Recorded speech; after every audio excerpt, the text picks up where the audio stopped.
Attention. Here we embark on a colorful exploration of mental health conversations. Expect deep discussions, humor, sarcasm, and a bit of cussing because, hey, that's just how we roll. Let's just set the record straight. The views expressed here are our own and might not represent the entire podcast beliefs or our guests. Our aim? To enlighten through humor. But hey, take it easy. Don't sweat the small stuff. Legal issues? No, thank you. We prefer to keep this space lawsuit free. So gear up, enjoy yourselves, and join us in navigating the colorful world of mental health on the Different Spectrums podcast. Bye. Thank you. Hey, everybody. We back again. We back. All right. I'm Spencer, and of course, we have our licensed clinical therapist, Nas. Hello, Dr. Nas. And today, Arab Dr. Nas. All right. Well, I'm claiming Arabs today. Oh, okay. Good. Fuck those Mexicans, right? Jesus. Hey, we did Blue Beetle. I talked about my culture there. Now we're going another way. Now you're on the Arab side. I understand. Yep. You can switch. I get it. This is the Different Spectrums podcast, where we talk about movies, shows, and the mental health aspects that surround them. We also like to have some laughs, so don't take us too seriously. Or do. That's up to you. There we go. Also, don't forget to run up those likes for us. We'd really appreciate it. So, before we get into it today, we have a special guest for the show. She is a therapist with over 10 years experience in the mental health field. She's also the founder of Abound and Flourish Counseling. Please welcome Vanessa Robinson to the show. Welcome. Hello. Thank you. Hello. Hello. All right. Can't wait to talk with you today. But with that, let's kind of get into it. Today we're going to be doing the show Ramy on Hulu. We're going to be talking about a plethora of topics, including boundaries, dating, fear, family dynamics, and also those little microaggressions. Gotta love them. Not racist, though. Not racist. Not at all. You have such nice hair. Psych. Before we get into it, Nas, anything? Well said, Spence. Today, I assume will be a more serious conversation about a lot of different topics, even though we started off with a few jokes. There are some funny clips that are in the scenes. Trigger warning for some folks, because we will be talking about suicidality for a quick bit. But that'll become towards the end of the pod. Excited to talk about boundaries. It looks like it's a boundary session. So we're going to get into it. We're going to talk about it. And most likely, ain't none of y'all about to set any goddamn boundaries. So we're about to try and force you to set them, because that's the biggest thing in self-care is setting those. So this is actually a very good pod for a lot of folks to listen to, specifically folks that are more anxious or folks that are neurodivergent, that are used to having the boundaries pushed and pushed and pushed. Okay, let's get into it. Let's chop it up. Let's have some fun. Whoop, whoop. Whoop, whoop. Whoop, whoop. Hey, there you go. Inshallah. All right. It's me, a Spencer, and I'm here to talk about our longtime collaborator, Cure Hydration. Cure is a premium hydrating electrolyte drink mix made with organic coconut water and pink Himalayan salt with no sugar added. It contains 4 times the electrolytes of leading sports drinks. My go-to flavor is grapefruit, but if you're not into that, you can go and get their variety pack with 8 different flavors to sample. Go to curehydration.com or go to our link tree and use the code DSP20 to get 20% off your entire order today. Muhammad's gonna do his Big Tab right after prayer, so. I don't understand. Why is he getting married before you? Okay, I gotta go. Hey, maybe you can find a girl in there. I'm not gonna flirt with girls at the mosque. Why not? The girls in there are high quality. The mosque is for praying, it's not for picking people up. And it's just like a bunch of families too, and you can't just walk up to a Muslim girl and like start spitting game or something. What am I supposed to say? Like, hey, can I get your father's number? Yes, why not? I gotta go. I'm gonna be late. Ya Allah. Ramy, do you want to stay alone forever? No, Mom, I don't. Just because I'm not with someone doesn't mean I'm gonna be alone forever, okay? I'm just figuring it out, okay? Hey, عليهم غير المغضوب عليهم ولا الضالين آمين قل هو الله أحد الله الصمد لم يلد ولم يولد ولم يكن له كفوا أحد الله أكبر سمع الله حمده الله أكبر الله أكبر الله أكبر الله أكبر الله أكبر الله أكبر Yo, الله أكبر yo, Ramy. Oh, yeah. السلام عليكم ورحمة الله السلام عليكم ورحمة الله السلام عليكم ورحمة الله. السلام عليكم.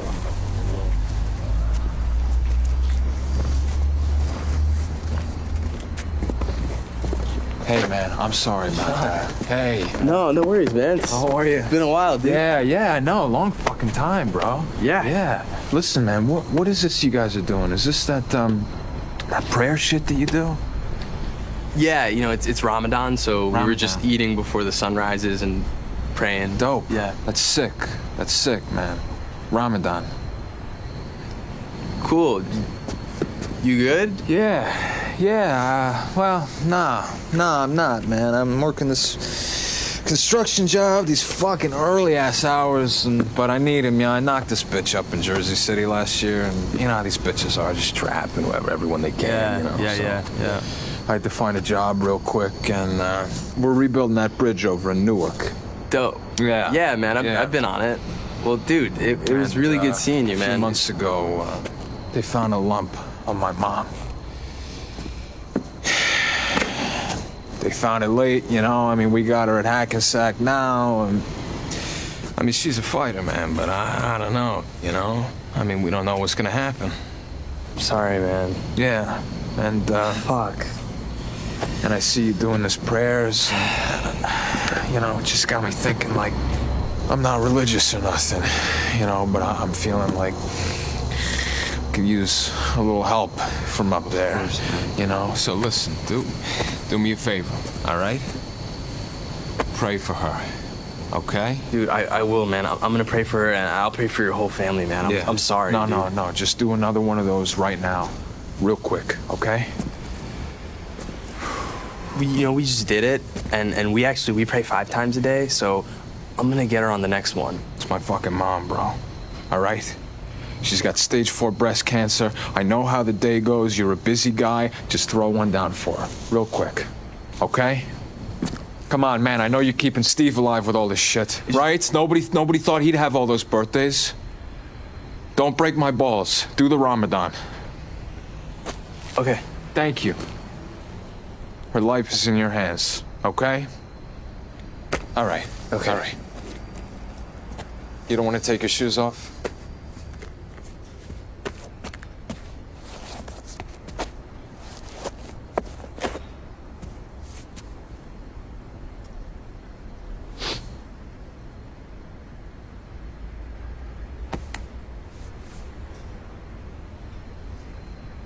You don't want to do it like out loud, like you were doing before, you know? Like loud? Alhamdulillahi Rabbil Her Alameen. name is Jackie. Jackie. Allah yashfik ya Jackie. Wushan. Sean. Ya Allah. Yeah.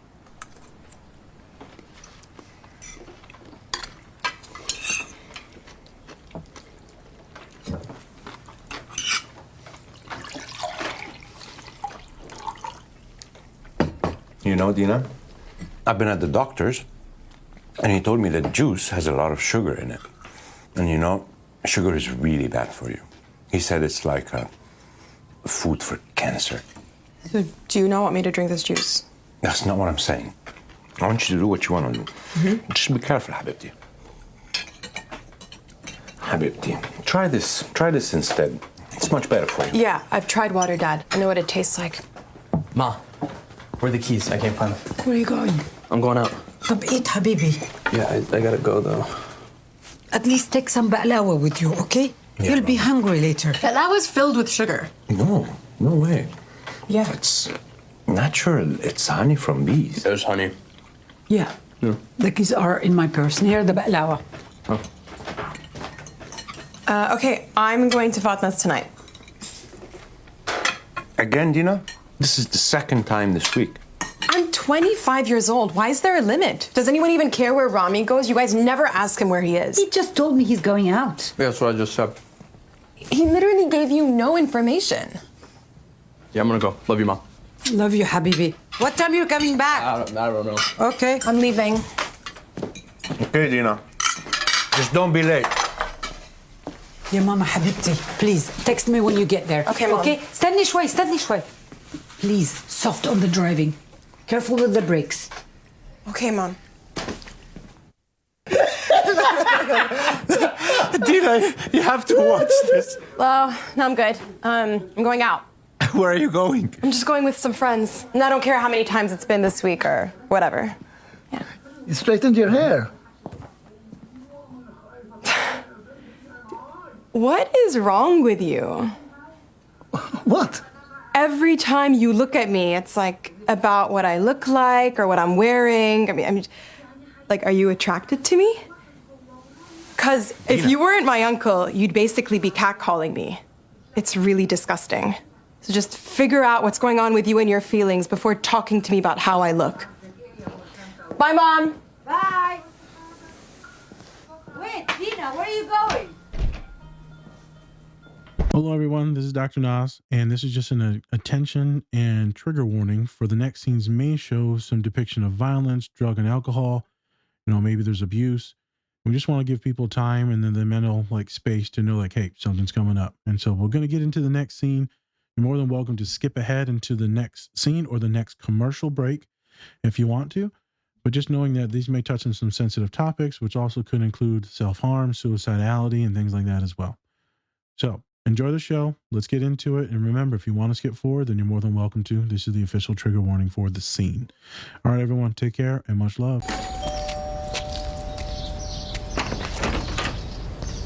Steve, you look just like your avatar. I'm so glad you came. Of course. I said I would. Who's this? Oh, yeah. This is Ramy. He's just my aide. Yeah, I'm just his aide. Very, very minimal involvement with his life. That's so chill. Come in. Welcome to the abode. That's Christy over there.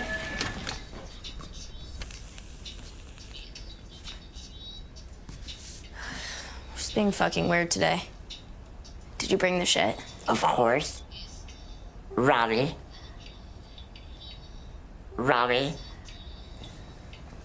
Okay. Oh, sweet! We finished out my parents' cabinet and they're gone for the weekend, so we were like, oh, we gotta get more, so this is awesome. This shit is lit. This shit is gonna be lit. This shit is lit. This shit is gonna be lit. This shit is lit. This shit is gonna be lit. I'm a pour some. Awesome. Yeah, for sure. Thanks. Dude, you picked some good stuff. Dude, what the fuck is happening right now? What? These girls are really young, man. She said that she lives here with her parents. Okay. We live with our parents. It's a fucked up economy. Yeah, I don't think this is because of the economy, man. Hey. Oh. No, I don't need a shot. I'm good. I actually am driving because I'm his aide, so I'm on the clock. More for us? Yes. Should I? Be my guest. He's really can't either. He's a little bit of a lightweight and his condition and stuff, so it's probably better if he doesn't. Well, they're already poured, so there's no turning back. Okay, you want to pace yourself a little, or? Coconut is my jam. All right, let's go. Like that fucking blunt, bitch. Like that fucking blunt, bitch. Sit down, stop being weird. Okay.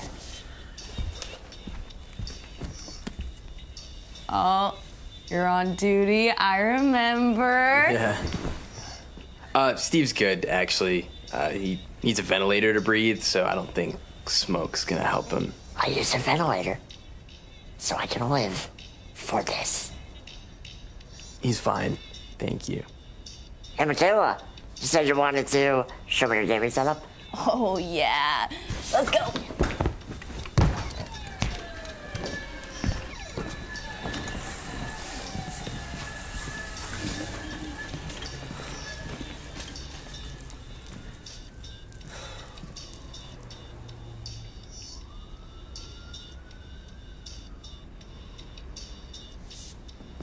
Hey, it's Christy. Yeah, hey. Hi. You've been, like, partying all day, or? Are you going so hardy?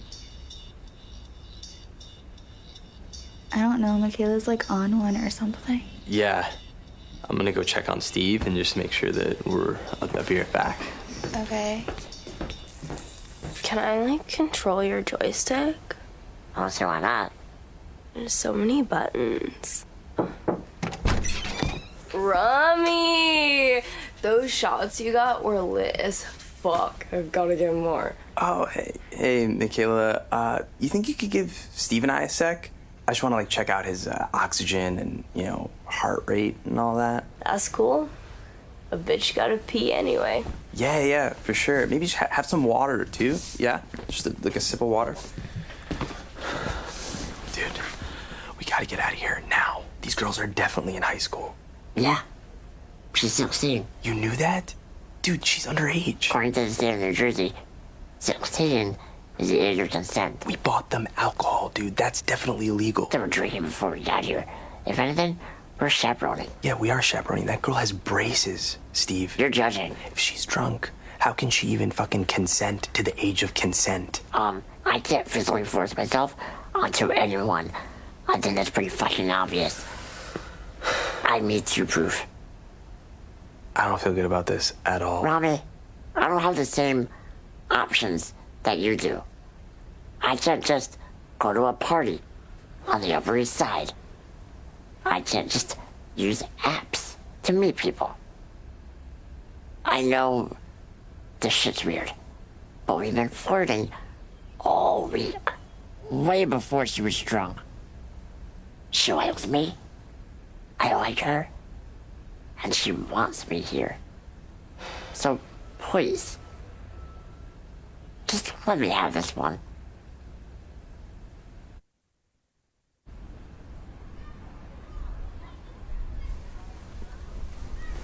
Want one? Nah, I'm okay. I don't drink. You're straight edged? Yeah, something like that. Yeah, I tried that once. It was a fucking failure. Michaela always does this. She's like always trying to be like open-minded or alternative or whatever. Like last year she was hooking up with this cholo dude from Patterson and I was like, dude, he's in a gang. And she just said that she was trying to help immigration or something. I don't know. She's just like really into woke dick. I guess disabled is a step up. Yeah, disabled is, sounds better. She slept with my boyfriend last year. I'm sorry, that sucks. How could you hook up with someone that's already in a relationship? It's just like so messed up. I mean, like at least in college, people have their like shit figured out. Yeah, I mean, like, college doesn't make all those things any clearer, I mean, I think sometimes people sleep with the wrong person and they don't know, why they did it. It just happened, and it doesn't mean they're a bad person, If anything, these things get a little more complicated the older you get. Sometimes sometimes I wonder if I should just like fucking kill myself. What? Everyone says these are the best years of our lives, and if that's true, that's just like fucking depressing. Like you said, huh? It's not gonna change. But it does change a little bit. Like, it doesn't fully change, but there's definitely change. I just don't want to be here anymore. I just can't do it anymore. I just can't, okay?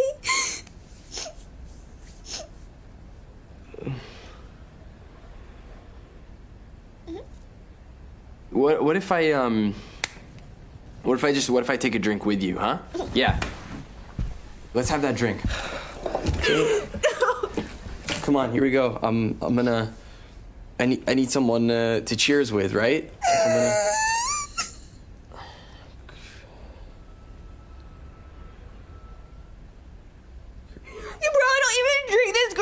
Do you? No, I'll drink.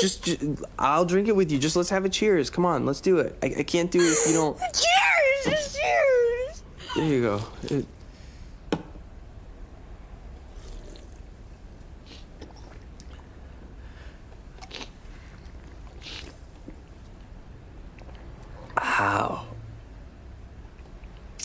Wow.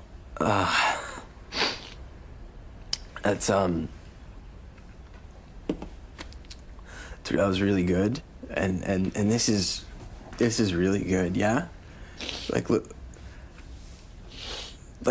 Look, I know I haven't known you that long, but you're one of the coolest people I've ever met.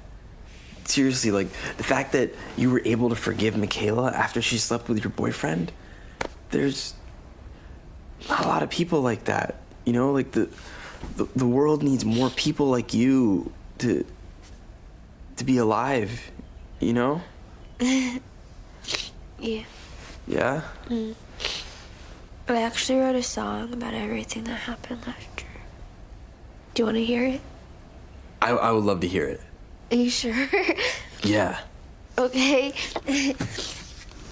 I mean, I'm just gonna play the backtrack and do the vocals like live. Yeah, live vocals it's great.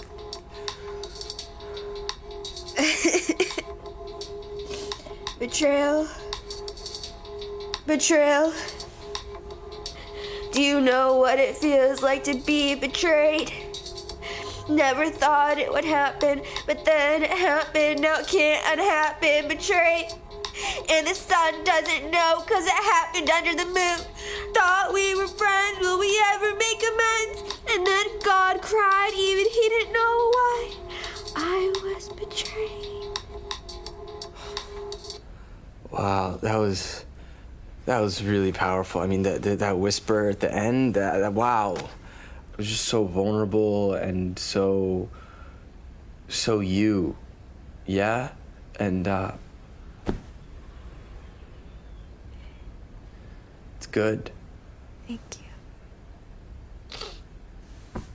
You know, I love your beard. Yeah, it's like so cool. Like, all the guys at school try to grow beards, but it just looks like pubic hair.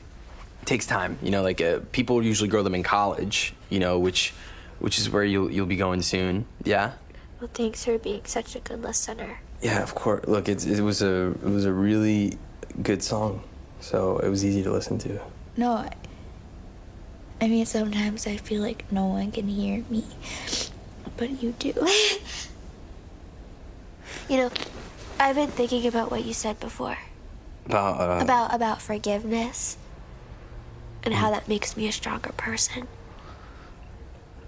I think I really needed to hear that. To know that there's something good about me, that I'm like worth love. Yeah. Can I like touch your beard? It's so cool. Yeah, okay.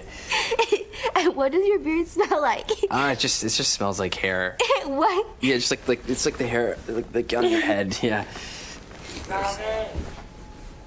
Robin! Hey everyone, before we get into the show, please check out our collaborator, Bubs Naturals. They sell a variety of health and wellness products, including collagen peptides, MCT oil powder, coffee, apple cider vinegar gummies, and other amazing products. go to bubsnaturals.com and use our code DSP20 to get 20% off your entire order. And with that, let's get into the show. All right, and we are back. We're back. And we're live. Just as live. All I can think of is haram. I'm sorry. My friend just kept saying haram. Oh, we're back like haram. Let's go. We're going right to hell. Oh my God.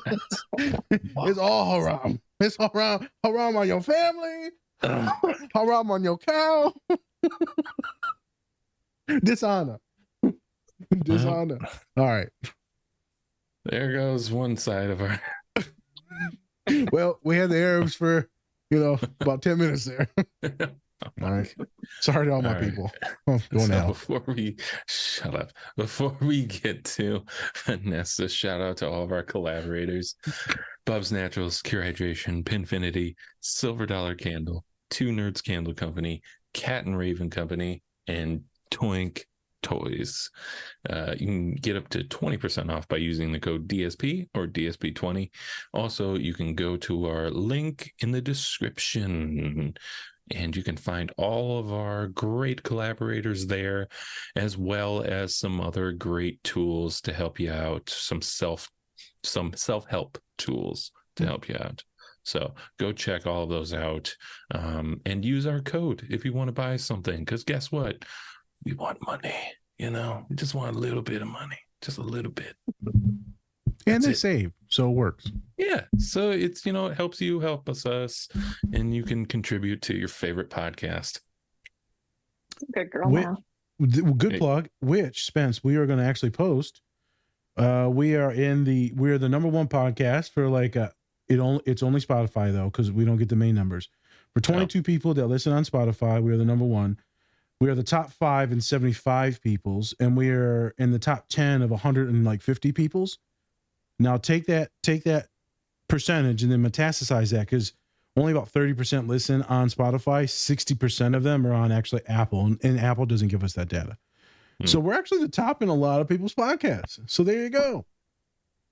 To all you that thought, let's go. Let's at Spotify and Apple, reach out to us. But FYI, for all you bastards that said we never had a shot. We're like right. 20 grand in the hole, but at least we got some people listening. Hey, 20 people listening. Shout out to those 20. 20 people times 60%. I don't know what that, another 5. I don't know either. Whatever. People listening. All right. I'm sorry. I'll post about that this week. Great. So let's get to our guest for today before we get into Ramy. Vanessa. So I talked a little bit about you, but could you give us a little rundown about you and how did you get into, the mental health field? Yeah. Long, complicated answer, but shorter answer. Yeah. I thought I wanted to do child psychology work and went to school for that, and then realized it was really hard work. And so I decided I wanted to do therapy. Had some lovely experiences with it, and then my own family upbringing resulted in some, mediation, things like that. So a little bit of environment, a little bit of genetics, and then I really enjoy it. So that's how I got here. Okay. What's your license? Are you LPC or are you a social worker? LPCC. There you go. CC. Mm-hmm. I don't know what that means. Mm-hmm. I had to do an extra 12 credits of school to get. Got it. Minnesota has weird licensing stuff. Okay. Yeah. Nice. Fair enough. Mm-hmm. Fair enough. And how did you come about our show? Yeah. So Dr. Nas reached out. Or did you, Spencer? No. Okay. I was going to say, I think. Okay. If you saw a lot of emojis, it's definitely Nas. Yeah. Yeah, it was him then. Yeah. But you reached out, checked it out, and I think it's really cool what you guys are doing. So, first podcast ever. Thanks. Oh, for real? Oh, there you go. Yeah. Yeah. Well, never do it again, it looks like, after this. So. We'll see. Look, we've heard from a bunch of people who actually done podcasts, who have done other ones that they are very kind of strict. You stick to the script. You don't really, you know, get your personality out. And on here, it's kind of just that flowing conversation. Don't talk. And so, yeah. Mm-hmm. You just talk. Yeah. That's about it. You don't have to, you know, we send you a script, but nobody reads it. So it's like, you know, hey, it's all good. Hey, the people that were really like anxious did read it, but everyone else has been somewhat chill. Yeah. Yeah, I think the good thing is people just get to be authentically them. And when you're working with a lot of neurodivergent folks and talking to them, they can unmask. So that's the cool thing is everyone can unmask with us. Yeah. But yeah, it will be some fun. First one, this is a good way to start your first one. Awesome. Yeah. Thank you. I appreciate it. Yeah. It's the best one you want to stare It is a good one. Yep. Now you're about to be on a whole tour of podcasts after this. I got the best people. It's the best podcast. It's the best. Reelect me. It's a great impression. Yeah. I'm going to give him a red hat for Christmas. He's going to love it. So, one question I do have for you is when we've talked about, especially with Nas and how he kind of connects with his clients. He usually uses like, you know, he has toys, gadgets, things that, you know, they can kind of fill around with. And then he also uses his humor sometimes as well, with helping his clients. So I kind of wanted to know, what's your method on how you get your clients to open up? That's a good question. I think the more that I've done therapy, right, with my own therapist, and then the more I get to connect with folks and be on my own, I think just being myself helps a lot. So I love swearing. That's fun. Hey. Which can I do that on this podcast? Oh, yeah. I didn't. Yeah. Fuck yeah. Haven't we already? Girl. Yeah. Hey. She's like engaged sailor mode. Do sailors even swear that much? I don't know. Are we just microaggression sailors? I think more Army people swear than sailors. I'm gonna be honest with you. There it is. Yeah. Yeah. Marines don't need to swear. You're already scared to death of Marines. Yeah, no, they don't even need to talk, really. You're just like, not messing with that one. I'll kill you. Oh, okay. Sorry, continue. You enjoy swearing. Love swearing. Yeah. Yeah, so I'm just myself. I think doing some sharing, not oversharing so people are concerned about me, but oversharing to an extent, because as a human, I think we all go through experiences, and that can be a really overwhelming, scary part of therapy, is making it harder to like unmask or be yourself.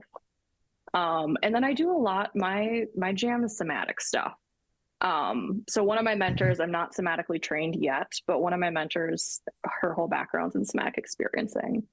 And so my whole thing is, Sorry, could you actually explain kind of what that is for viewers that might not know what that is? Mm-hmm. And I apologize if it's not as eloquent or understanding, but essentially somatic experiencing is when we go through a stressful lived experience, when we don't get to fight or flight that, like if you think about your dog or cat that might growl or run away and hide, when we don't get to do that, trauma or that stressful experience gets stuck in our body. And so by doing somatic exercises, which is just kind of learning how to listen to our body, we get to do stuff like breathing and movement and other type of things, fidgeting, right? That stuff will help our body get out of that trauma response or release it. And I don't know if you two would add anything to that. A lot of folks experience things more like physically, and especially if you have why do I want to say that word? Alexithymia. I wanted to say cyclothymia. Alexithymia, and you can't really identify what emotions where and what's going on. You usually got a lot of somatic stuff going on, a lot of physical symptoms going on. So folks that are neurodivergent, ADHD, might not be able to pinpoint shit. And so you're like, damn, what do I do? Where do I go? And then, okay, listen to you. Tell me, you're tense. What's going on here, right? You got acid reflux. Like for me, is the acne break. There's a lot of physical symptoms that can come out. And then we start trying to prep them or identify them quicker and then relax and recover. We can also see with somatic stuff, like, when are you getting like this? Is it at night? Is it around humans? Is it around specifically men?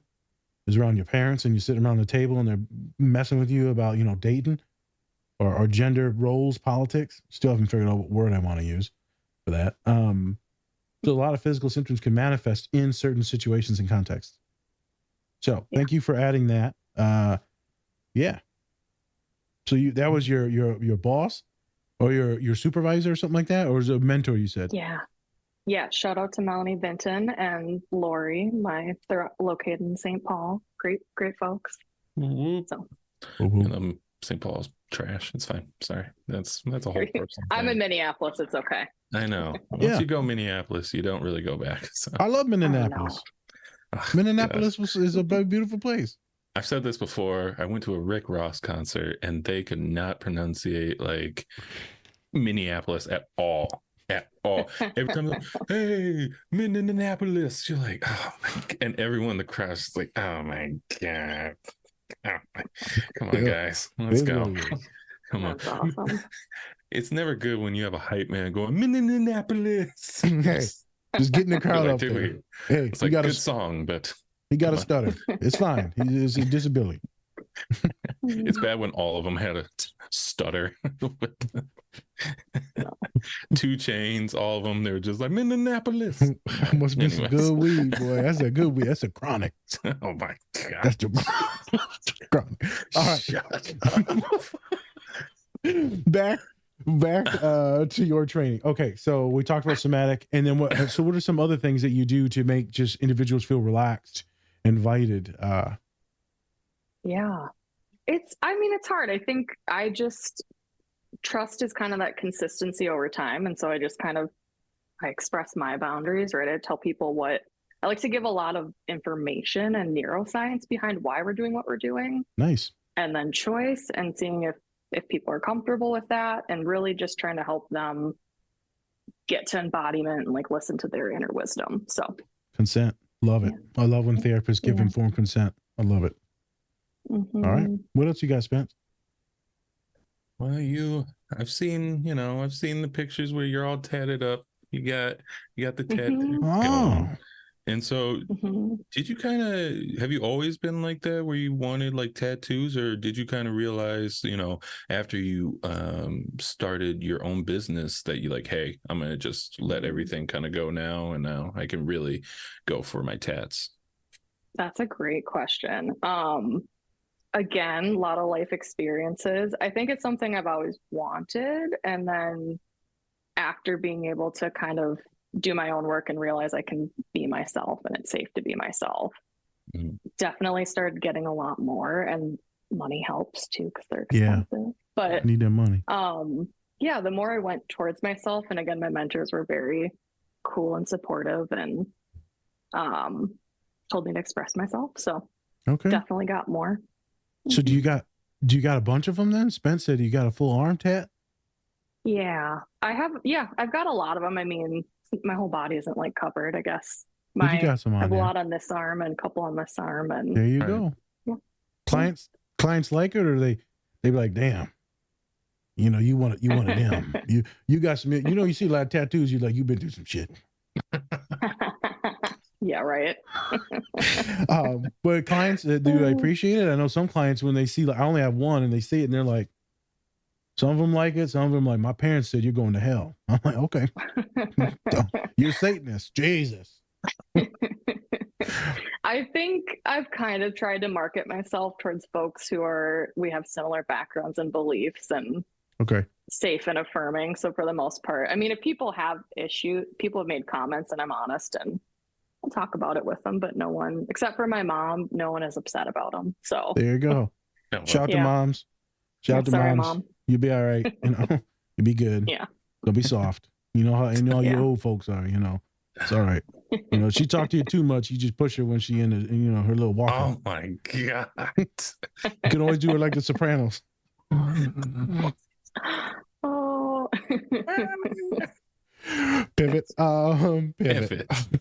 Pivot. Real quick, and then we'll get into the show.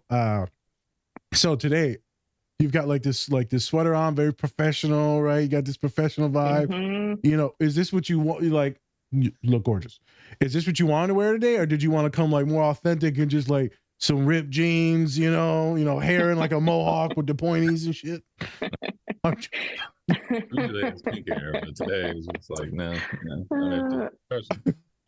She's like, hey. I mean, I am wearing sweatpants, so professional on the top, party on the bottom. But for the most part,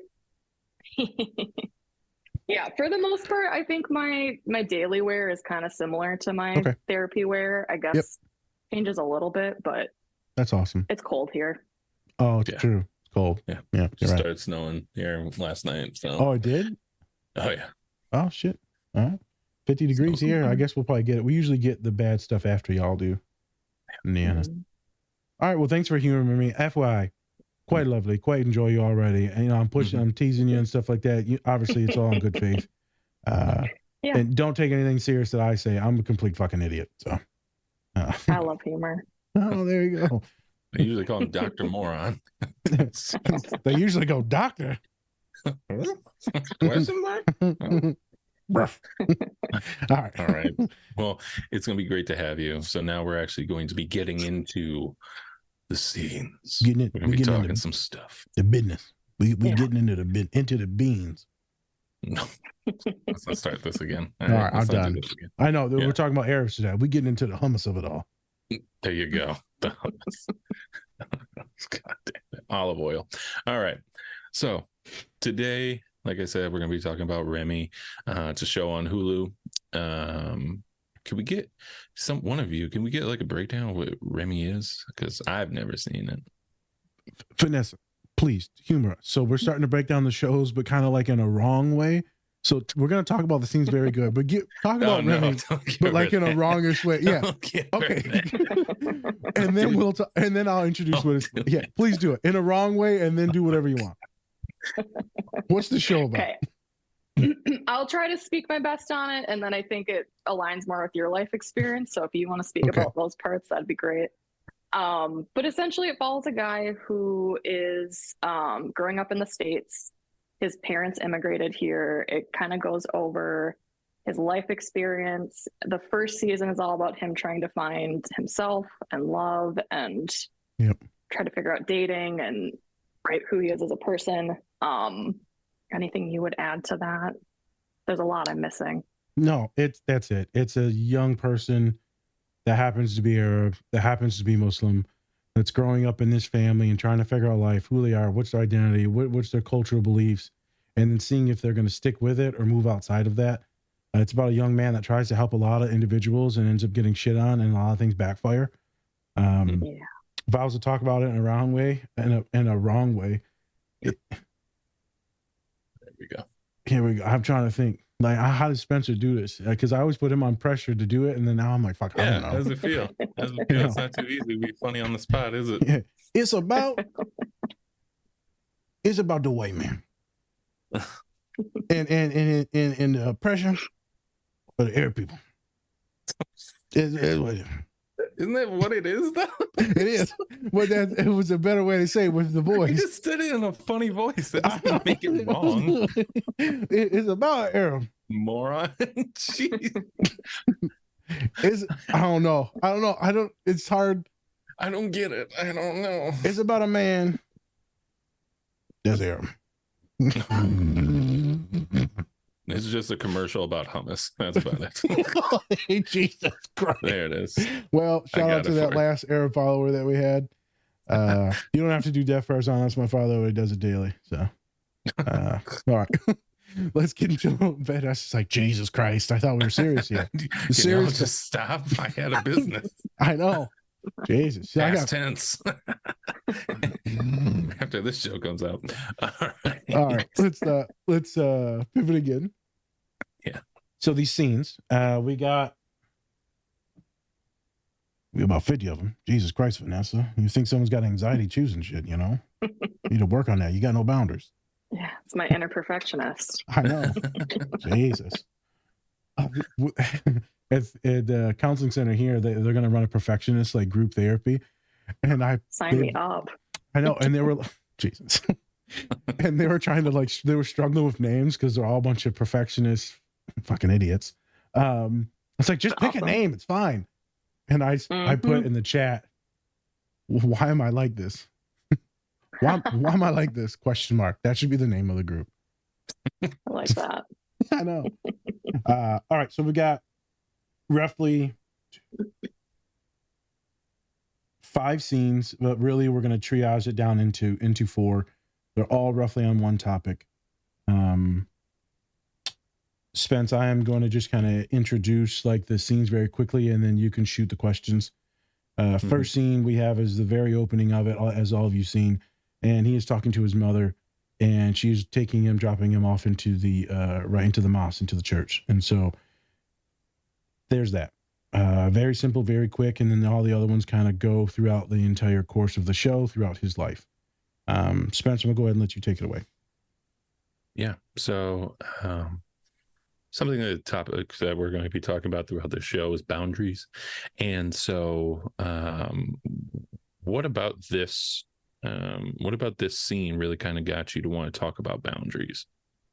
Yeah.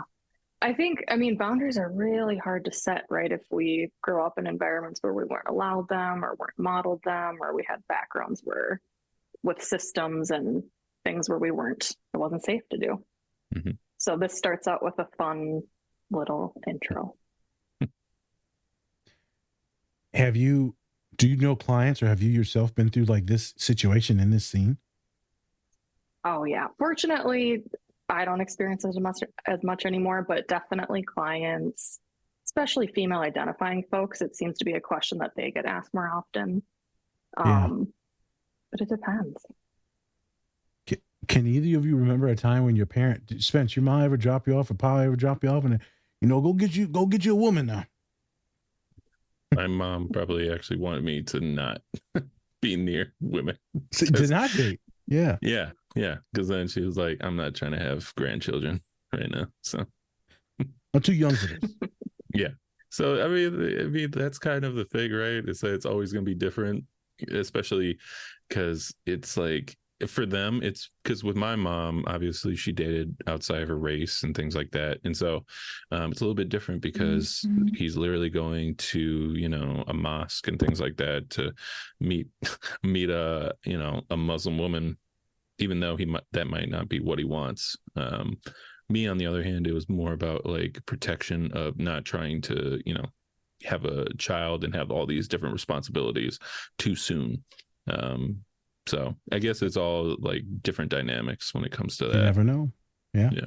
I think we see with this scene that a lot of folks can relate to is the pressure.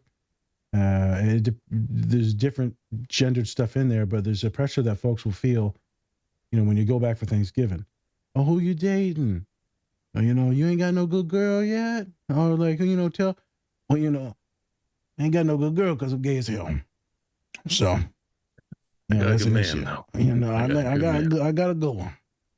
But in all seriousness, like I have my clients that they don't know what to do. I just got them talking about this with multiple clients. They came back from Thanksgiving and they're like, I can't even tell them what's going on. I have some students that did tell their family what's going on, and they're like, we don't approve. And this is bad. This is haram. This is not good. This is sinful in religion, and it's tough, right? And some of them, stayed with their partners, and then some of them are like. They're like, yeah, I'm done. I'm like, what do you mean you're done? I'm like, yeah, they're like, I broke up, but you were like happy with them. But I'm just going to focus on school now. I'm like, isn't that reason why we came into therapy? Because you were too focused on school and that made you depressed as shit. So then we like had you do some fun stuff and like also met some people and then you were happy. I'm like, okay. You can't push. You just show them their actions and how other people are messing with them. It's tough. Specifically with Arab folks, there's just so many things and so constricting sometimes. It can be intense. With the mom, God bless her heart, she just wants him to go talk to a good girl. Can you imagine Spence being there and like, go. And he's like, what the fuck you want me to do? Like, you know how awkward this is? I'm supposed to ask her dad for a number? Like, it's fine. It's fine. It's fine. Yeah. Yes. Talk to him. Yeah. I'll just go up in there. Like, that'd be so weird. Yeah. Going into church. Just being like, hey, Dad, how are you? Hey, girl, you feel like sinning? Jesus. I don't think you get the number that way. Right. Or you might. Hey, got some sinners up in there. No. Catholics, you sin and then you just, you repent and you good. Oh my God, shut up. Yeah, you're good. Catholic way. There's an old story where it says, like a kid can't. No, it's actually a good story though, where the kid child can't afford a bike, so he tries to work this and that, realizes it doesn't go well, so the child steals the bike. And the priest says, "Well, why would you do that? Because I'm going to ask for forgiveness and everything will be fine. It was much easier to do that than do the other thing." So they say it's the Catholic way to, not hate the sinner, hate the sin, and then you're good afterwards. And it's like that for a lot of different religions. I'm kind of getting off top of the thing, but I think many people understand that as like, hey, you got to do what you got to do sometimes. All right. Real quick, Vanessa, who do you identify or who do you think you relate to in the show? Ooh, I mean, I'm female identifying, so Dina is probably the closest character. But outside of that identity, do you relate to him with the boundary issues and the anxiety and like making people feel good and all that stuff? Or is it no, still her? Oh, yeah. I mean, yeah, there's a little bit of everything, right? But yeah, boundaries, I think that they're always going to be tough, especially if you're an empathic person. You are going to sometimes worry about the other person, and that means you care, but you also are allowed to set them, and hopefully they respond well and respect it. So like, as we bounce to the second scene, where he's praying and this dude comes up and like it gets super weird.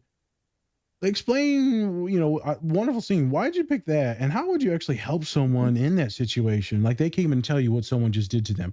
How would you kind of counsel them on that? And where would you go with that as like a treatment plan? Yeah, so for folks who struggle with boundaries, one of the biggest things I see is that self-doubt. We're like, oh my gosh, we try to talk ourselves out of it, or we don't know if we can trust ourselves. And so just by validating their experience of like, that was really messed up, and being able to help them look at it from another perspective, and then be able to do that in the future. So if they want to set a boundary, hopefully he would never see that person again, or Ramy wouldn't have to deal with that dude again. But it would be helping him figure out what he was okay and not okay with in that situation. It could have been him being like, yeah, good to see you, I'm going to walk away now, and not allowing any of that emotional dumping. Or he could have said, yeah, I'll do some prayers, but I'm not going to do it right now, and walk away. How do you build someone's ego strength or identity to actually be able to say that though? That's the tough one, right? Mm-hmm. So it can take a lot, right? Where I think a lot of that is where there's a couple things. I think some of it's getting insight into why boundaries are tough or what's coming up for them. Sometimes it might go back to a certain age, or right, that neurology path of if we were a little kid and we were demanded to do things a lot or not allowed, or we had to look out for another caregiver. I think I'm going on a tangent, but helping figure out where that comes from. And then I think also doing work with helping our more adult self be able to step in and say, hey, we're not going to do this, or we're not going to allow this. Got it. So it's like different word, but the grooming or the training that you, not necessarily the parenting, but the training that you've been through that kind of molds you into this person that kind of just bends to other people's will. It's like, oh, okay, it's not a big deal. Oh, okay, it's not a big deal. And then holy shit, you're like, I'm in a bad situation now. I'm being taken advantage of mentally, physically, emotionally, right, financially, and this is weird. Sadly, you see it with a lot of neurodivergent folks. And then Spence, I know you've seen this, where we got friends that are on the spectrum and they're just being bombarded with, harassment, or they're always having to support other people emotionally, financially. And it's like, damn, that's inappropriate. You sit there and you're like, damn, that's a horrible relationship. Right. No one else could put up with this, other than folks that kind of don't understand what's going on. And then your clients, they're wondering why they're overwhelmed. And like, because your partners or your friend or your parents like toxic as shit. Right. But that grooming or the upbringing can perpetuate throughout a life cycle and then end up in your, even long term throughout marriages. What makes it really tough? I see it a lot in academia with professors, jobs, workforce. I know, like at Spence, let's take Spence for example, where that other job that you had, that shitty one.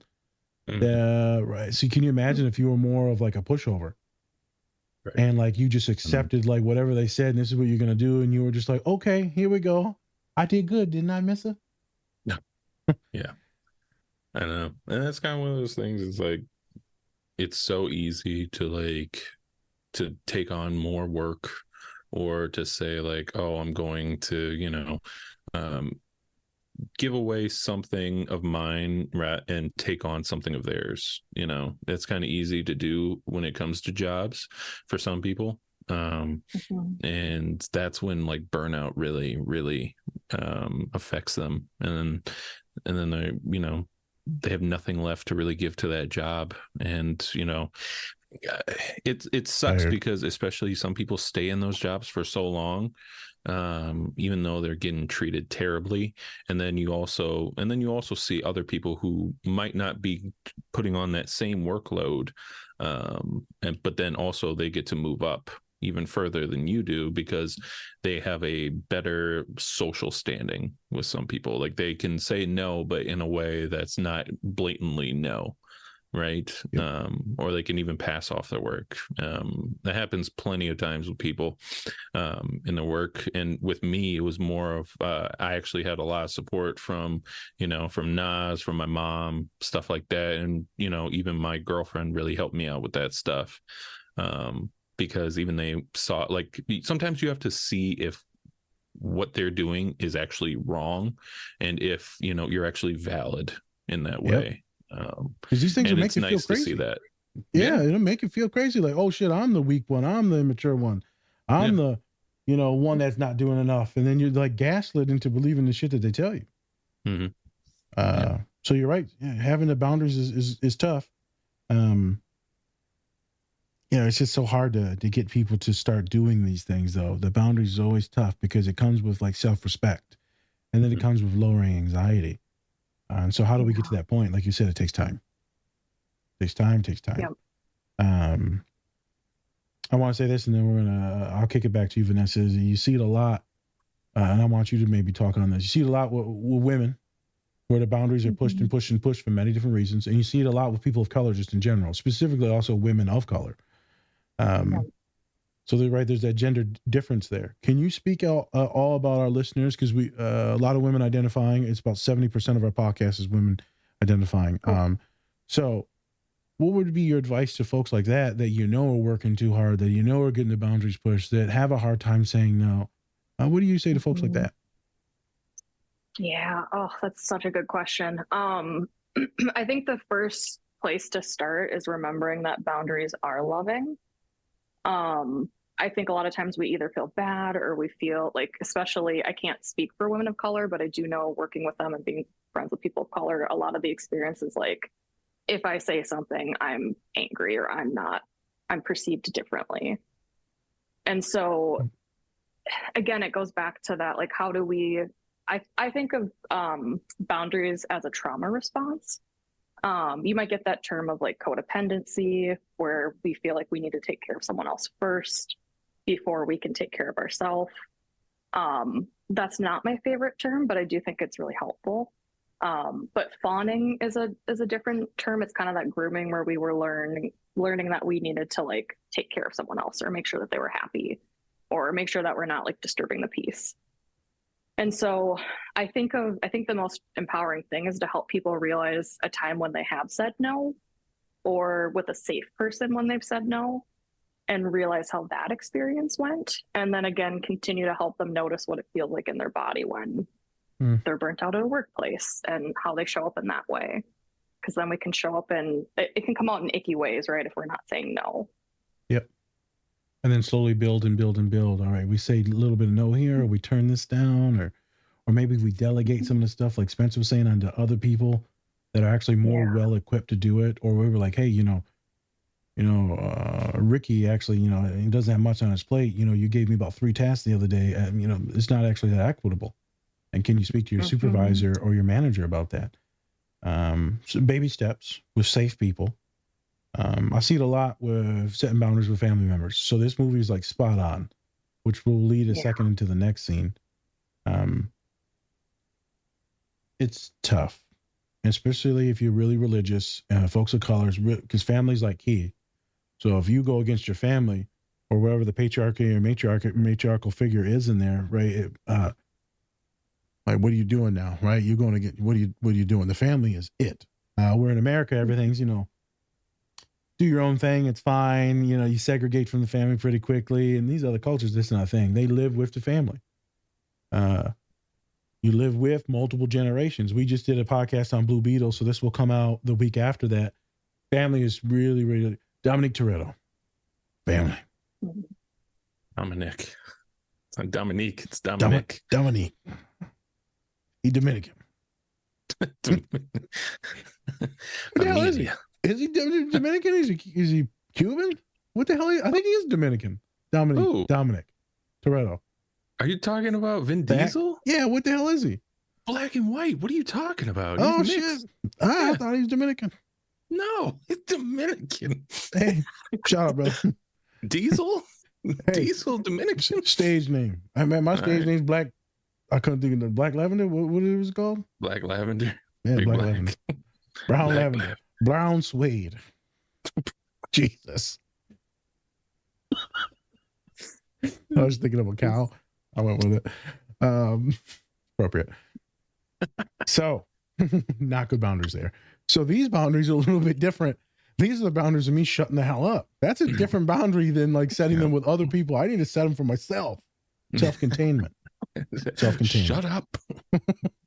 How dare you? This is why no one loves you. Jesus. Oh my God. All right. Should talk to someone about that. I should talk to someone about that? Yeah, I need you to help me set boundaries for the little demon child that's inside. Oh, no. Yeah. He's just hungry. That's fine. Give him food. Walk away. Walk away.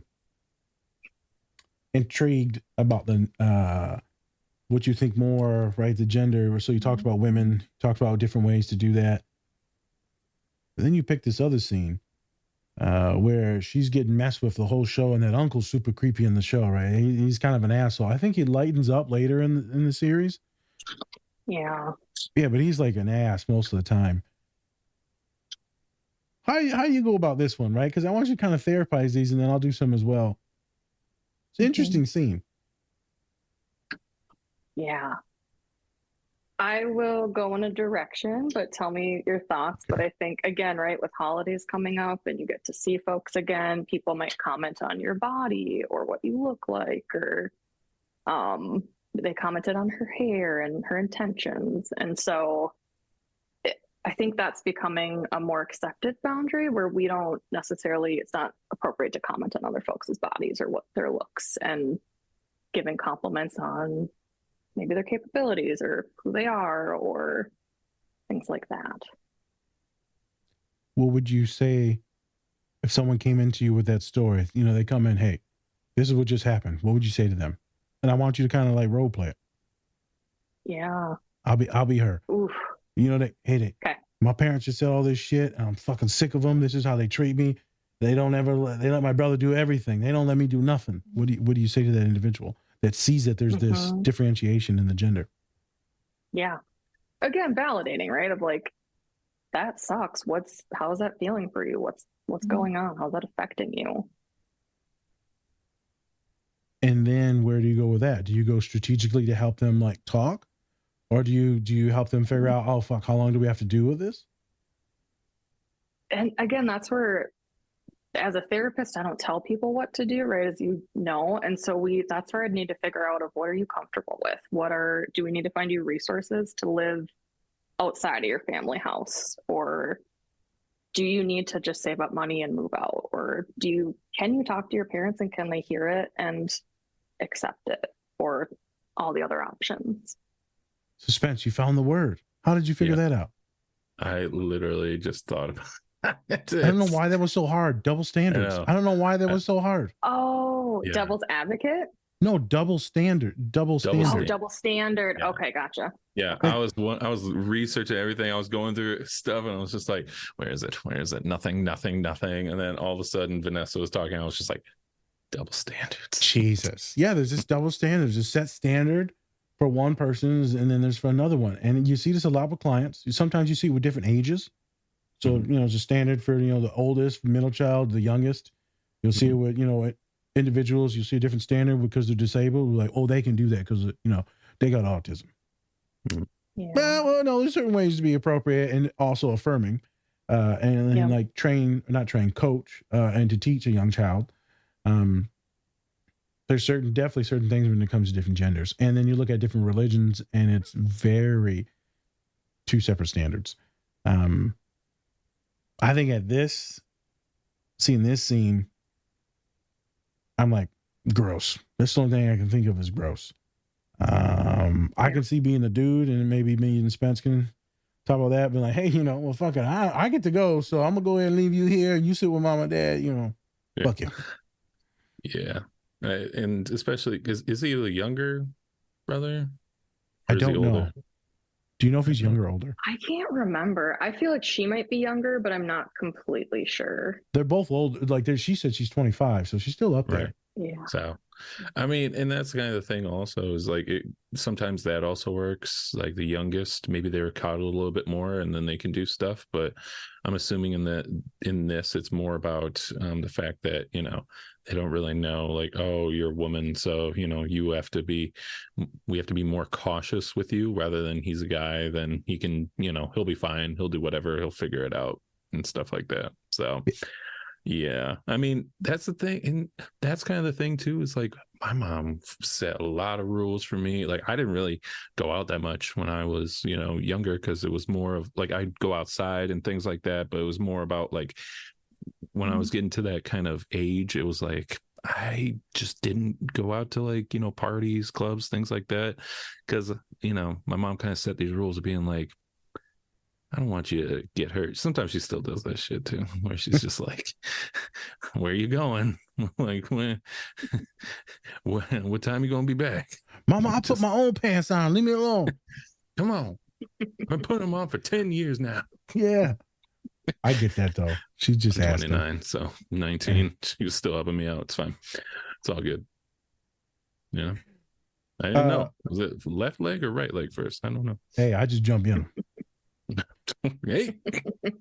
Vanessa, did you have any of these issues with family members setting these things, and you having any like, hey man, I'm doing this, I'm independent. Hey, let me fly, let me peacock. Oh yeah.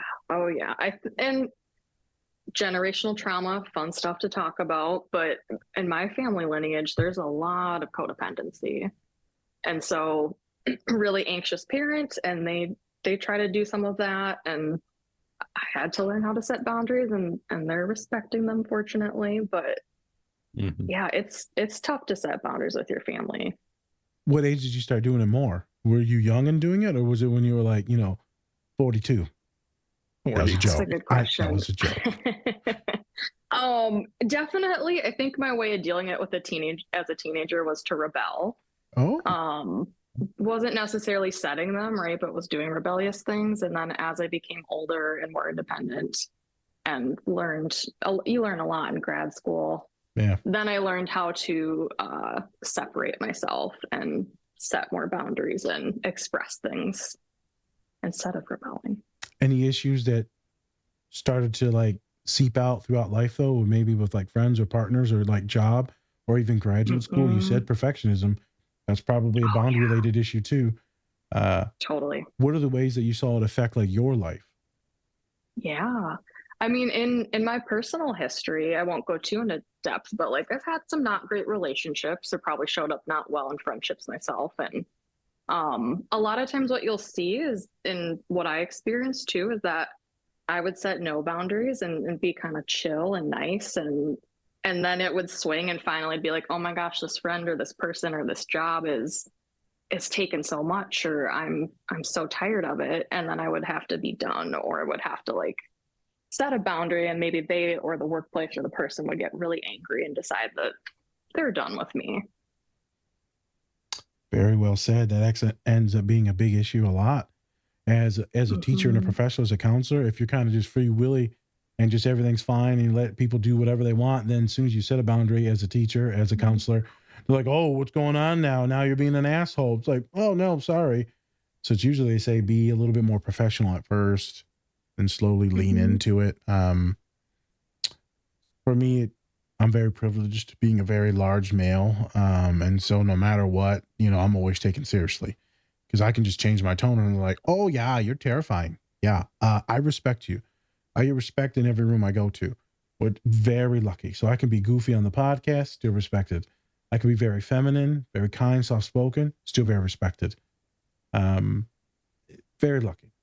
But I know what you mean when you don't set those boundaries. Because what a lot of folks of color do, a lot of folks that are neurodivergent do is they just do more and more work, more and more work, more and more work. Yeah. And we're really good and really efficient at doing it. So since we're so efficient and so quick, they give us more because the other people don't have the highest output. So like, Nas, you're really good at getting people in and out of the door. We're going to give this person to you. I don't got 3 people on call now. Like, I don't know, they spent a long time with that person. No, you need to train them on how to get better at their job. But, I never said anything and I just keep taking more and more. And one day I snapped. I was working at St. Mary's. I didn't know what to do. One of my coworkers, lazy as shit, and they had room to see this person. I'm like, I'm not seeing this person. I have too many people. She like snitches on me, the other person, because they didn't want to see them. And then my boss comes and talks to me in my room. I literally fucking lose my shit. I said, I ain't your fucking slave. You need to tell the other person to do the fucking job. And Spence knows me. When I get overstimulated, I just start shaking and crying. So I'm just sitting there shaking and crying. And she's like, I'm going to let you settle down. And I'm going to come back. What you need to do is tell the other asshole to do her job. You see him schedule. So because I saw so many students, it's the expectation. We end up setting an expectation like you maybe in friendships or relationships that it's okay. I'll just do it. Or I'll put up with all your shit. Or I'll support you no matter what. Unconditional love. No such fucking thing as unconditional love. There's conditions to everything. Yeah. There's conditions for me in friendships, love, and friendship. Right? He randomly starts treating, me or my family like shit. That's a condition that can't be broken. If I start treating him poorly, his ma, his father, his girlfriends, right? He probably let me treat his sister like shit, but no one else. Hey, you know what? Had it coming. Hey, Jesus. There's that double standard. Yeah, there's that double standard. That's right. Yeah, there's a double. Well, I mentioned all women before, so it's not that double standard. Double standard all right, for double her. Standard, whatever you say, homie. Yeah, Mr. Double Standard over there. No, y'all all can get it. But there's always, and I tell my clients that too, you're going to think I'm a bad person. I will never think you're a bad person unless you're actively hurting one of my clients or one of my loved ones. They'll be like, oh, for real? I'm like, trust me. I don't give a shit what you do. Just don't hurt nobody. Boundaries, really tough. I know for me, there's never an issue in relationships. It's always shown up in family dynamics with parents and work. But friends, always been good. Romantic stuff, always been good. But work and then family members, it's hard to say no. Yeah. And especially if the parent then calls you a piece of shit for saying no. And they'll do that. The parents, they'll manipulate you. Oh, you just don't love me. I didn't love you because I didn't loan you $5,000? The fuck? I don't love you because I decided not to pick up all your emotional damage? Because I didn't side with you. This is my student speaking now. Because I didn't side with you from all the trauma that you're talking about, even though dad's awesome, but you saying he's a piece of shit and we're getting divorced and you're blaming it on him. Actually, you're the super toxic one that screams and yells and manipulates everyone. But then the parent will flip it on the kiddo. You don't love me. And then the parent will start crying and now you have to soothe the parent. Interesting. Or Spence, there's a good one. When you got folks that'll, you confront someone about, racial issues or maybe even straight folks when it's a queer individual, and then they start crying, and then you got to be like, oh, you got to take care of that white individual. And so now wait a minute, you called me something bad, and now I checked you on it, and now I got to be like, oh, it's okay. You're not a bad person, Tiffany. A lot of women of color go through that. A lot of dudes of color, we won't just say shit. We'll be like, man, fuck you. Women are just so awesome. Women identifying folks, so loving, so empowered. But since they've been trained to be like, let me be nice and kind to the boys, we can be complete asses. I was like, nope, fuck your feelings. Where everyone else is like actually good humans. Women. And they're like, let me care for you. Just be angry. It's okay to be angry, women. Mm-hmm. I speak for all women. Yep, you're up there with that. Go ahead. So, Spence. do you want to cut to the last scene? Go ahead. Sure. Yeah. Let's do it. So, why? Let's ask first. Like, why'd you pick this scene out? There's a lot going on. We need you to talk about this. So, you just need to start talking and go. Because what the hell? Yeah. Yeah. You don't like Arabs, we get it. I'm joking. Sarcasms, people. Sarcasm. Hey everyone, thanks for watching our show today. We just wanted to take some time to give a special shout out to our collaborator, Cat and Raven Design. They are a small queer-owned business that specializes in LGBTQ plus pride soaps. They have great designs, some that even look good to eat, but don't. You can get 10% off your entire order if you use the code DSP or go to our link tree. Help support this great small business and help give back to a great community. Hey everyone, I'm here to talk about our new collaborator, Toink Toys. They have a wide selection of, you guessed it, toys and other great collectibles. They have products from Marvel, Star Wars, Harry Potter, and everything pop culture. You could say they put the toy in Toink. So go check them out at toink.com and use our code Different Spectrums Podcast to get 10% off your entire order today. This scene, there's a lot of uncomfortable things and gray area things and a lot of topics. So I think it was just a scene that really, I feel like, showed how Ramy would, and I think for individuals who have a tough time knowing what your values and boundaries and identity is, it's really hard to set boundaries when we're in uncomfortable situations if we don't know that. And so you see him just kind of like just really uncomfortably going through all of these different scenarios in this scene and watching him try to navigate it. So I think that's how I chose it. Okay. What was the most cringe for you? Because there was about 5 different interactions that were very cringe. I think it was really, really hard. The cringiest one was Steve trying to explain why it was okay for him to have sexual relationships with a 16-year-old. And as Ramy was trying to say, hey, this probably isn't okay to do. So that to me stands out as the cringiest thing. And then there were just so many other ones, right, of watching Ramy kind of try to navigate the scenario and like show up and then also try to like set boundaries at the same time. Spence, what was the cringiest for you, brother? Probably when he's talking to the girl and she's like literally like, I'm going to kill myself. I'm like, Jesus Christ. And then also the fact that he drank, even though that's like against his whole freaking everything. Like, you're not supposed to drink, and then he takes a drink just to make sure that she's feeling comfortable and stuff like that. And then at the end didn't really Wow. I don't understand why you drank it. Why do you just spit it back in the cup? Just, oh yeah, it's delicious. Was that the only way to validate her? I don't know. The whole fucking house was terrible. You have to show her like what was in his mouth.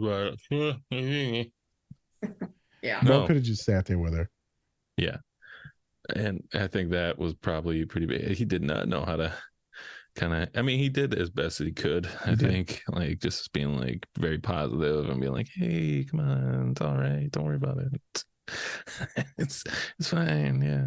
Can you imagine? Because I don't think correct me if I'm wrong, but I don't think he's really had any type of like suicidality in the show, right? And so sometimes that's kind of hard to really kind of talk to somebody about especially if you don't really connect on that level, if you haven't had those thoughts or those feelings before. I mean, I've definitely had friends who, act like that, and you try the best you can to be positive, but sometimes it's just not enough. And, it's hard to connect on that level. Yeah. It is. It's hard to navigate that even for counselors, bro. Not to mention some random maid that's in a weird situation and now buying alcohol for young women, and it's all cringe. The cringiest part is when she's touching his beard to me. Like the one where he's talking to the young dude, he's trying to negotiate why it's acceptable. Pretty tough. Obviously, I see myself as him and then her coming on to him. I'm like, oh my God, how did you put yourself in this position? You got closer to her? I don't like physical touch, Spence. Like, you got closer to her? No. When I'm sitting in the office with clients, they're like on the other corner. I'm like, yeah, you go over there. You go over there. You stay. And she rubs his beard, and I'm just like, and then the braces. I'm like, bruh, why are you? Go get homeboy out of the room. You're gonna get in trouble. Like you're gonna get in trouble as the elder and like the chaperone. Super cringe. The gas station scene, also super cringe. He's like, you're Muslim too. He's like, oh, what's up, brother? Oh yeah. What's this? What you need them rubbers for? Don't worry about it, man. It's for my friend. It's all good. No, let me get your friend out the car. It's for me. Yeah, no, but I'm thinking about it. I might not do it. I might, hey. Because he doesn't want to be seen as a bad person to anyone. He doesn't want to feel, And I'm assuming that, it's a very close-knit, like, Muslim community there. So, might they spot him later. I know they might say something later like, hey, I saw your ass drinking. You never know, man. There's just so many weird situations. The amount of events that have to go to that extent, the way that that dude treats him, I don't care if you're disabled or not. You don't treat anyone like you treat Ramy. So many racial remarks all the time. Treats him like pure shit all the time. I get the kid's got medical trauma. I get it. That also does not give you the right to hurt other individuals. And so you see it throughout the movie. You see it throughout this scene. Another cringe thing was like, just yell. What do you say? Allah. And I'm like, yell Allah. Allah. I'm like, for real, bro? Hilarious. Hilarious. So fucking inappropriate, bro. I swear to God. I'm about to set that dude.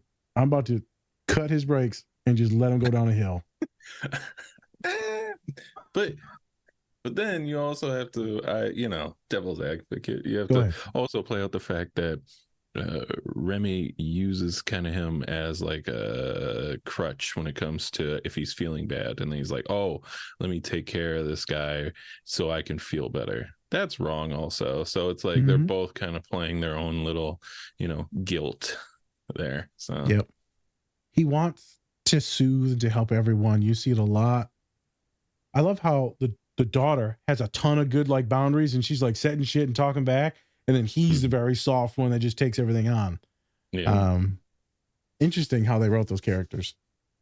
Yeah. Yes.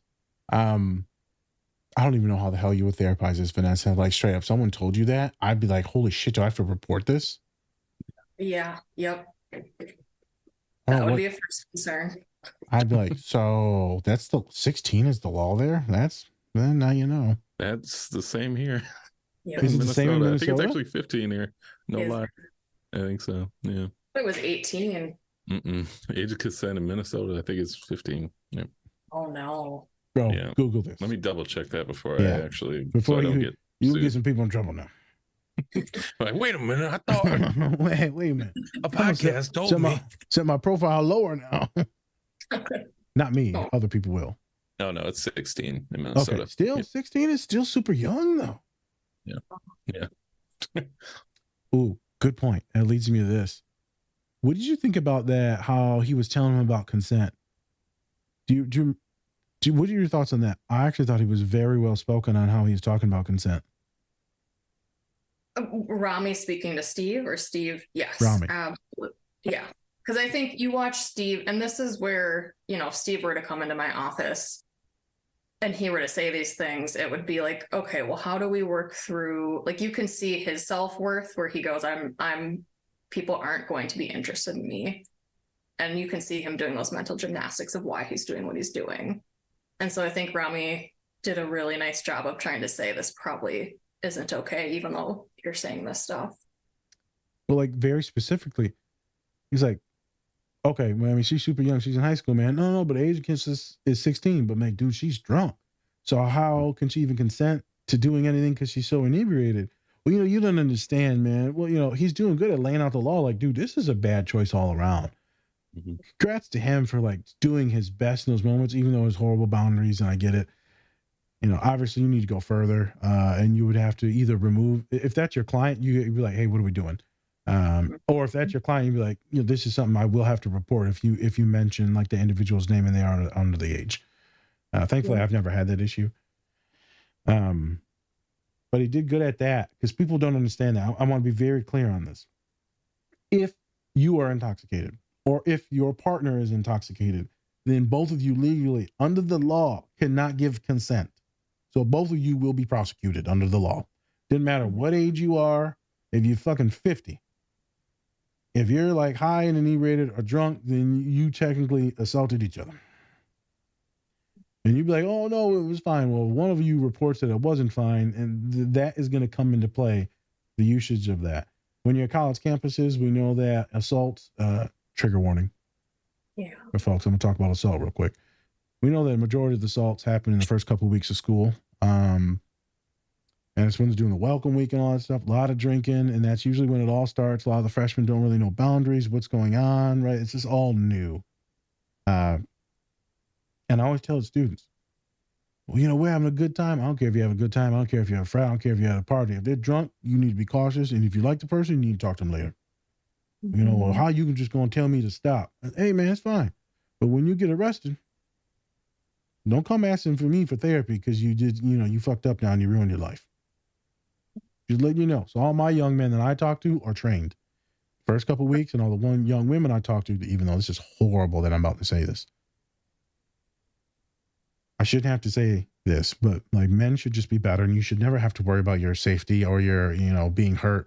But we know the reality is that it's not the best place, especially on college campus in a frat house. You should be able to go in there and have a blast, but we know that most likely that's not the reality they would live in. So we need you to be cautious. We need you to stay with your friends. You need to watch your drinks if you are drinking. If you're the age or under the age, I don't really care because it's not my place to judge on that. Obviously, it's illegal, but right, we don't report people for that. You need to make sure that you're safe because humans are kind of trash. There are a lot of wonderful people, and some of them will probably protect you in the house. I know on St. Mary's campus, I asked students, I didn't have my personal students, but students got in trouble for drinking, and then there was some assault stuff. I know the students that stepped in majority of the time. I'm like, this is a good boy. Look at this boy. All right. And I shouldn't give like props for people for just being good people, but I'm like, nah, some people are legitimately save people's lives from like years of trauma. So maybe if he took it another step further, it would be awesome. I'm glad they talked about that just because people don't understand the law. Yeah. You don't understand what good, healthy boundaries are, specifically in the college age or young age, right? They're high school kids. Can you imagine how fucked up they got to be, those two young girls?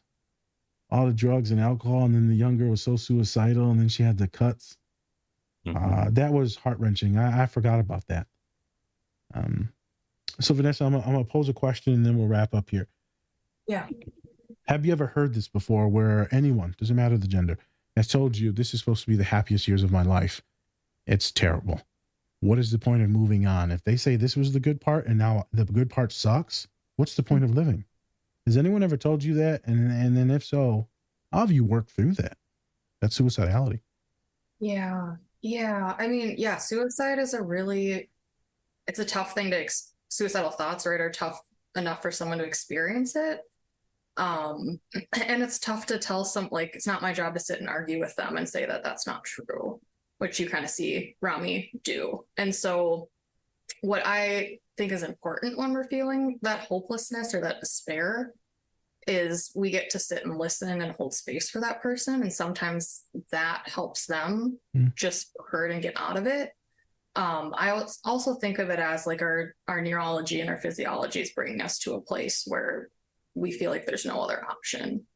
And so by doing some grounding or safety or helping people go to something that feels safer, even if it's like seeing a bird out your window, that's a way to help us get out of that. Because when we're feeling that hopeless, a lot of times we're in some really old primitive neurology. And it's also okay.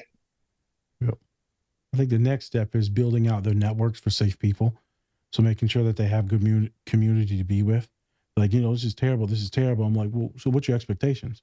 Like Spencer said, he's not a big partier and I'm not a big partier, right?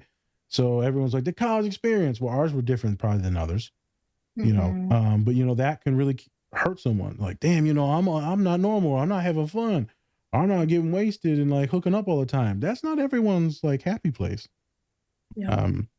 So what are the things that do make you happy, which me and Spence talk about all the time on this podcast? What are the little, small, simple joys, the activities, special interests? What are they? Invest in those. Find your community that also has similar interests.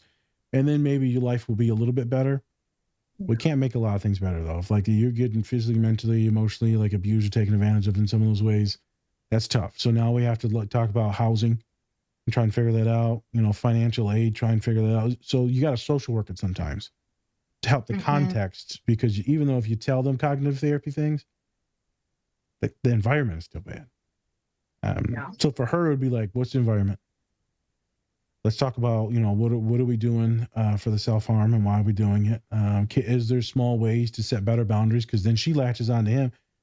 He shows her just a little bit of kindness, and then she gets ready to like want to be physical or sexual with him. Yeah. It's not good. So that's someone that's just looking for love or kindness. Yeah. Felt for her. Out of everyone in this entire series, go figure, I feel the most pain, Spencer, for a little white girl. All them Arabs in there. All them Arabs. See, that's what they do, Spencer. The white people, they get you feel bad for the them. white girl so sad. They make it so sad. I'll say this now, and I'll end. We think people as weak, specifically women. We see women of color, we see more strong. We know this through the studies, right? We see folks of color, they have a higher pain tolerance. We sexualize them more. We think that they're fine. But just because you may be petite or small or woman identifying does not mean that you're weak. And so sometimes we treat people with kid gloves and we forget they're strong as shit. And that girl, I felt really sad for her. Still probably a little badass and been through a whole lot of shit, right? And still here. Sometimes you just need to make it through the day to get to the next day. And maybe we got a shot of 3-4 days, a month from now being a better day. That's how I would talk to her. Hey man, you doing okay. You making it. I'm not about to kiss you, but you making it. Spence, I would never be in that position in my entire fucking life. No. I personally made it a judgment call in my life to be like, I don't like being around people who are drunk / especially women who are drunk, because I'm just like, My mom taught me like really early on, like, you be cautious about who you're around and make sure, be respectful and everything. And so it's just like, even with partners, like I don't even like when they're drunk and they're like, it's fine. I'm like, nah, I'm good. Thanks. Yeah, dude, drunk, you mean like wasted drunk? Because I know you didn't. Yeah, like but that. you sometimes even like just like Tipsy a little drunk? Yeah. Sometimes I'm still like, that's just cautious. Cautious side of me. How were you when Colin was drunk as hell for his baby shower? How were you with that? Because he damn near died. Let me tell you something. He got muscles. He could have killed us. I know he could. Let's be honest, if he was like an aggressive drunk, he probably could have like done some damage there. Yep. But he's a chill guy, so it was really easy. Easy. He just wants to hug you and then lay in the shower. I've actually heard it. Someone, like one of Dom's friends, actually said like they did that, and I was like, "What the fuck?" Maybe it's an autism thing. Yeah, you just sit in the shower when you're drunk. Vanessa, have you ever heard this where people get super wasted and they'll just kind of sit in the shower? I feel like, I don't know if I know anyone personally, but I feel like maybe I've heard of it. Like It's supposed to be like cold water or something to wake, like a wives' tale, right? No idea. I don't know. I just thought they liked the water on their face or something. Yeah, I on the don't know. body. I don't know. He just sat in there and he literally almost drowned like in an inch of water in the shower. Oh no. Yeah, no, it was like a bad situation. I almost lost It's my terrible, best but it's friend. So hilarious. he's fine. The baby he has since then is gorgeous. Yeah. Yep. So it's for a baby shower? Yeah, Oh, well, this is the bachelor. What do they call the baby show? The what'd you diaper call it? party? Diaper parties. No, what'd you call it? The man baby party. shower? No, I called it a man party, I think. Oh, gender No. reveal? It wasn't a man party. It was something else. Man, what was it? What'd you Diaper? call it? It was something really dumb. It was diaper party, and I thought I called it a man shower. There it is. It did turn out to be a man shower. Hey, there you go. What? All these months later. Hey, I like a good man. Let me stop. Calm down. I'm Calm in down. heat. I'm sweating. Can't talk about Colin's muscles. You'd be like, Oh, oh, damn. good Lord. I got goosebumps. My nipples hard and shit. Let me stop.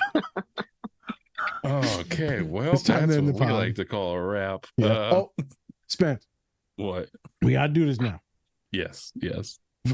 How was the podcast? How was your first time on a podcast? How did you enjoy us as humans? Were we trash? I was trash. Spence was good. You guys weren't trash. You made it really easy to like talk, and I also appreciate how entertaining you are, so that I can just be. And yeah, it was fun. So Okay. thank you. You're welcome. Yeah. That will probably be real. So thank you. It will. What rating do I get? Does that get to be? I'm kidding. Ooh. You No. can rate us. Yeah, there you go. Yeah. Why do you have to pose like that when you said that? You're like, rate us. It's a 7. I wanted to say 10. I just like the number 7. You do. It's a weird obsession. That's what we call But autism. So anyways, thank you, Vanessa, for coming on. How can people reach you, or if they want to set up like a therapy session, how would they do that? Yeah. So my Instagram handle is Abound and Flourish Counseling MN. My link is in the bio there if you want to go to my website, and then you can shoot me an email. Folks are able to text or call, and then we can take it from there. Okay. Awesome. Well, thank you for coming on. We really appreciate it. And then also, everyone, go check out the show Ramy on Hulu. Yeah, it's good. Has my boy Mo in there. So There you go. that's already all the Arabs. all of them. Any They're of all them in in Hollywood, they're in the show. That's how it is. It's like the Tyler Perry of Arabs, this show. Oh my God. Hopefully it's not as badly written. No, never it's mind. really good. Sorry, that was a joke. Tyler Perry, don't sue us. Yeah. There we go. So yeah, with that, go check out all of our great collaborators. Like I said before, we'll go into the description of this video if you want to click on the link. And then also please go check out Vanessa. Do you only practice in Minnesota, or do you practice in other states as well? Okay. Yeah, So- right now I'm just licensed in the state of Minnesota. Okay. All right. Yep. So go if you're in Minnesota, hey, check out Vanessa. There you go. There you go. All right. And with that, this is the Different Spectrums podcast. I'm Spencer. That's Naz. All right, everyone. Much love, and remember, take care of yourselves. Or don't. And that's completely up to you. All right. Peace. Bye.